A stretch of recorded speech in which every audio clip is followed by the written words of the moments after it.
Jean-François Grosdidier, qui est pris sur une autre cérémonie ce même jour, qui est président de l'Association des maires de la Moselle, Monsieur le vice-président du conseil départemental de la Moselle, maire de Dieuze, président de l'Association des maires de l'arrondissement de Château-Salins, mon cher Fernand,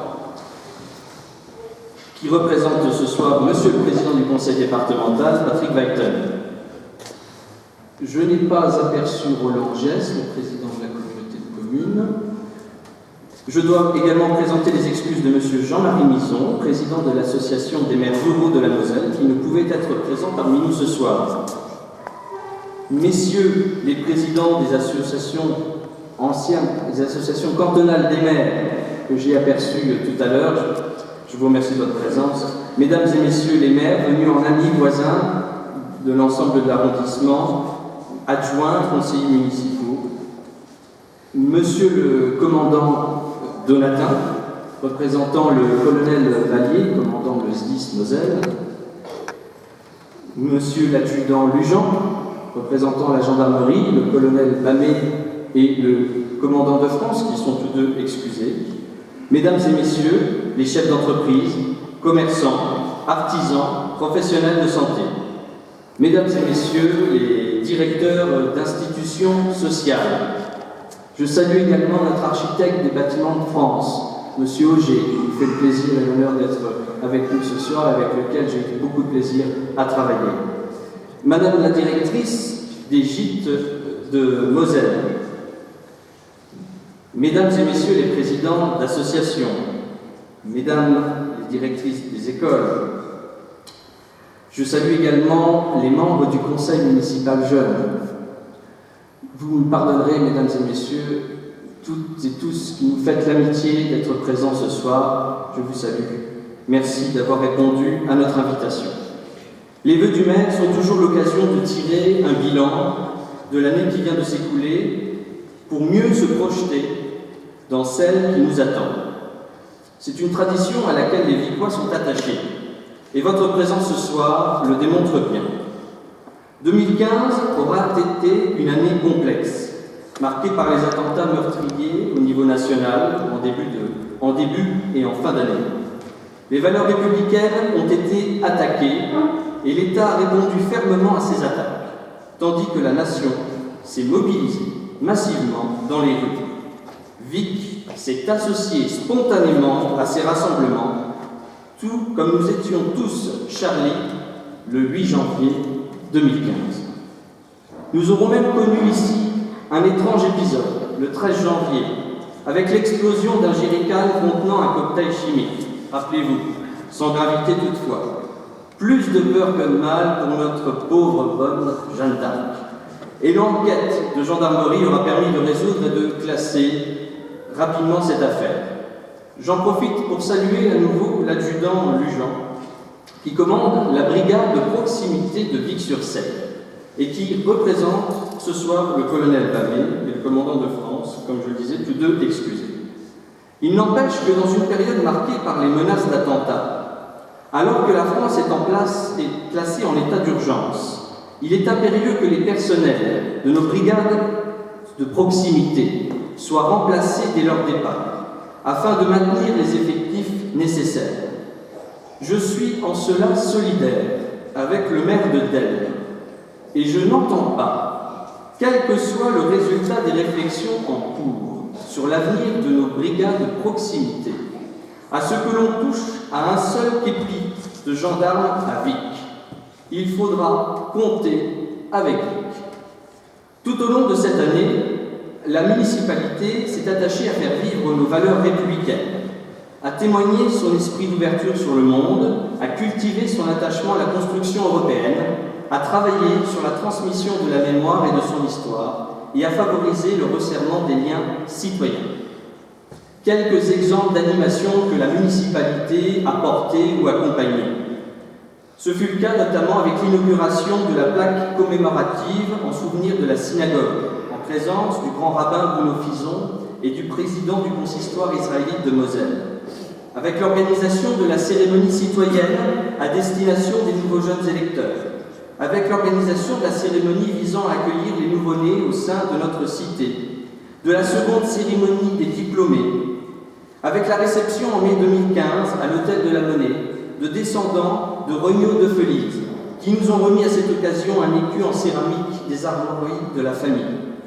L'ouverture au public, au mois de juillet, des fouilles archéologiques menées sur le chantier de l'EHPAD, l'animation d'un atelier intergénérationnel d'écriture de chansons grâce au foyer Georges de la Tour. Nous bénéficions même régulièrement de la présence d'un piquet d'honneur du Céphine de Dieuze lors de nos cérémonies patriotiques dans le cadre du lien armée-nation. La vie de la cité aura été riche de nombreux autres événements portés efficacement et avec réussite par nos associations. Que les présidents, membres actifs et bénévoles soient ici sincèrement remerciés et félicités pour leur engagement et leur dévouement. La municipalité a également poursuivi tout au long de 2015 son programme de travaux d'équipement et d'investissement, parmi lesquels on retiendra l'installation de clôtures par ballon au terrain de football, la création d'un parking et de places de stationnement au gymnase, et Dieu sait qu'à Vic-sur-Seille, on n'a pas trop de place, le renouvellement de la chaussée de la rue allant au coin des Grenouilles, l'achèvement des travaux d'aménagement des appartements à l'ancienne gendarmerie et de sa cour, la pose de la troisième et dernière tranche du columbarium, dans l'attente de la création d'un jardin du souvenir, la réalisation de travaux importants pour le foyer ainsi que pour nos écoles, ainsi que l'installation d'un défibrillateur à l'entrée de la salle du tribunal. En tout, ce sont près de 800 000 € d'investissement qui auront été engagés en 2015. Ces efforts, nous les avons réalisés dans le cadre d'un budget contraint par la baisse des recettes de l'État et des aides des collectivités, en prenant soin de maîtriser nos charges de fonctionnement et avec la volonté ferme et affichée depuis notre prise de fonction en 2014 de redresser notre niveau de trésorerie qui était négatif. Parlons aussi des bâtiments de la ferme Mény qui vont trouver une nouvelle destination, de nature à aussi assurer la sauvegarde de ce bel édifice. En effet, nous avons pris l'option d'y regrouper nos ateliers municipaux qui étaient jusqu'alors éparpillés aux 4 coins de Vic. Nous doterons ainsi nos services techniques d'un espace de travail, de garage et de stockage qui améliorera le cadre professionnel de nos employés communaux et qui optimisera davantage encore leur efficacité. La toiture et le crépi nord de l'ensemble du bâtiment ont été refaits, les huisseries extérieures ont été changées et l'aménagement intérieur est en cours de réalisation. Nos nouveaux ateliers municipaux seront opérationnels et inaugurés cette année. Nous associerons la population vicquoise à cet événement en organisant à cette occasion une journée porte ouverte afin de lui permettre de prendre conscience des tâches quotidiennes de nos employés pour notre qualité de vie. Cette opération aura aussi permis de libérer des espaces dans le patrimoine immobilier de la commune, tels que l'ancien garage Rosa, qui permet aujourd'hui l'installation d'un jeune viticulteur et de conforter l'image viticole de notre belle commune. Parallèlement, la Fondation Mény entame une réflexion sur la rénovation et la valorisation de la partie d'habitation de la ferme. Pour cela, nous avons missionné un de ses administrateurs qui sera chargé de mener cette mission à bien. Un mot sur l'IME, la Bonne-Fontaine, et sur la maison de retraite, l'EHPAD Sainte-Marie, pour vous confirmer tout ce que tout le monde peut voir. Le chantier a connu un bon démarrage. La première pierre a été posée le 26 novembre dernier et la fin des travaux est prévue fin 2019. Le temps passe vite et ce sera bientôt. Le site de Vic-sur-Seille verra sa capacité passer de 68 à 82 lits, soit 14 lits en plus, et il disposera de 6 places d'accueil de jour. Le nombre total d'emplois créés et transférés à Vic-sur-Seille devrait s'établir à environ 10 postes. Plusieurs autres bonnes nouvelles sont venues s'ajouter pour nos établissements. En cette fin d'année, des fonds ont été attribués et un programmiste travaille actuellement sur plusieurs scénarios de création d'une masse autiste. Vic-sur-Seille accueillera aussi la première équipe mobile d'intervention et d'accompagnement médico-social pour enfants et adultes avec des troubles du comportement sévère, fonctionnant en mode expérimental sur le département de la Moselle avec un démarrage effectif au 1er avril 2016. Concernant FK, le chantier est opérationnel depuis septembre 2015. Une mobilisation de crédits supplémentaires et le lancement d'un marché complémentaire ont été nécessaires pour la partie désamiantage. Le PFL nous garantit une déconstruction de l'ancienne usine fin du premier trimestre 2016. Fin du premier trimestre 2016. Nous serons particulièrement vigilants à ce que ces délais soient respectés. Rien ne nous empêchant de déposer un permis d'aménager dès cette année, puisque nous disposons de foncier immédiatement mobilisable en dehors du site même pour tout projet de lotissement ou d'habitat similaire. Nous trancherons avec la municipalité au cours du premier semestre de cette année sur le profil de l'aménageur. Comme vous pouvez le constater, notre petite cité fourmille de projets, car cette petite cité, nous l'aimons, nous Vicois, et cette petite cité devient aujourd'hui membre à part entière du réseau national des petites cités de caractère en cours d'homologation et bénéficie du statut homologable. Nous ne pouvons que nous réjouir de notre intégration à ce réseau touristique et historique national.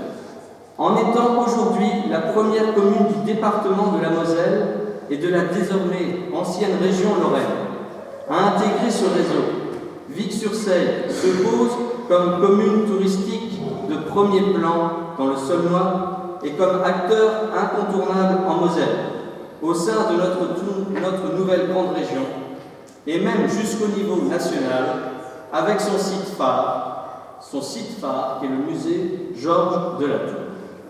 Cette intégration nous honore et nous oblige, au regard de notre patrimoine historique, culturel et environnemental, au regard de l'entretien et du développement de l'urbanisme. Sur ce dernier point, nous devons être conscients du fait qu'un développement harmonieux de notre cité représente, au-delà de l'attrait pour l'ensemble de notre collectivité, une garantie pour la valeur du patrimoine de chacun, et le devoir de la municipalité est d'y veiller. En contrepartie de quoi, nous, municipalité, devons trouver toutes les solutions pour accompagner les Vicois dans leur démarche de travaux. L'année 2016 sera une année clé du point de vue touristique pour Vic-sur-Seille. Nous entendons pleinement prendre notre part dans les débats qui vont s'engager au niveau de la communauté de communes sur la naissance du futur office de tourisme de pôle communautaire, mais également sur l'avenir du musée Georges de la Tour. Nous avons des propositions. Et nous les ferons connaître lorsque les débats vont s'ouvrir prochainement. Dans cet esprit, la municipalité entreprendra et poursuivra ses efforts en faveur de l'image touristique de la cité, comme elle vient de le faire en 2015 avec l'intégration au réseau des petites cités de caractère, l'inscription effective, arrêté préfectoral pris en avril 2015 pour l'église au titre des monuments historiques, et l'avancée du projet de réhabilitation de la toiture de l'église avec le recrutement aujourd'hui confirmé du maître d'œuvre, la société de B2M, et avec l'accompagnement de nos vignerons dans la Haute-Moselle. La municipalité poursuivra ses efforts en 2016 et les années à venir avec la création d'une aire de service de camping-car, en répondant à l'appel à projet porté par la communauté de communes du Saulnois, la réalisation d'un son et lumière, le renouvellement de l'équipement mobilier urbain et de plusieurs voiries, notamment en entrée de ville, la poursuite de son implication en faveur du cadre de vie, tant en termes de fleurissement, puisque nous remettrons notre fleur cette année au sein de notre nouvelle grande région, que de la propreté de la cité. Et nous ne sommes pas à l'abri d'une excellente nouvelle à venir en matière d'hébergement touristique. Je n'en dirai pas plus, il y aura une phase dans les prochaines semaines, très probablement, pour vous en faire l'écoute. Nous n'oublions pas, bien sûr, tous les efforts déployés avant nous par nos prédécesseurs ces 35 dernières années. ni la contribution admirable de nos associations, avec l'escapade gourmande, la cavalcade dans quelques mois, après Rancard en 2015, la foire commerciale, la brocante, le festival de théâtre, le marché du terroir, le rando saulnois, le marché de Noël, et toutes ces manifestations que vous me pardonnerez de ne pas avoir citées, mais qui participent à l'animation et au renom de Vic. La sortie d'un guide pratique de la cité est prévue au cours de cette année et un nouveau site internet sera mis en ligne au printemps, conformément à nos engagements. Tout cela va dans le bon sens et doit être connu, entendu et reconnu. Notre démarche sera à la fois des plus volontaires et des plus constructives. Parlons enfin de la salle des Capes, notre belle salle des fêtes où nous nous trouvons ce soir ici. Ici aussi, des projets se préparent et nous avons engagé une réflexion avec nos agences techniques sur notamment la réorganisation des cuisines, l'amélioration de l'acoustique et de sa capacité scénique. De nombreux projets sont déjà programmés. Par ailleurs, notamment en matière d'accessibilité de nos bâtiments et de nos lieux publics, d'autres aussi qui méritent d'être encore réfléchis avant d'être dévoilés. Nous voulons être ambitieux pour Vic, mais une ambition modeste. Et si je vous parle ce soir en mon nom, c'est aussi et surtout au nom de tous, au nom de mes adjoints, de mes conseillers municipaux, des membres des commissions, des personnels administratifs et techniques qui se mobilisent chaque jour pour le bien-vivre des Victois et pour l'avenir de notre belle cité. Je remercie également ma compagne, Alexia, pour sa patience et son soutien sans faille dans mon engagement au service de notre cité. Et j'ai une pensée pour mes deux petits garçons, que je vois grandir parfois d'un peu trop loin. La mission est prenante, la tâche est passionnante et exigeante.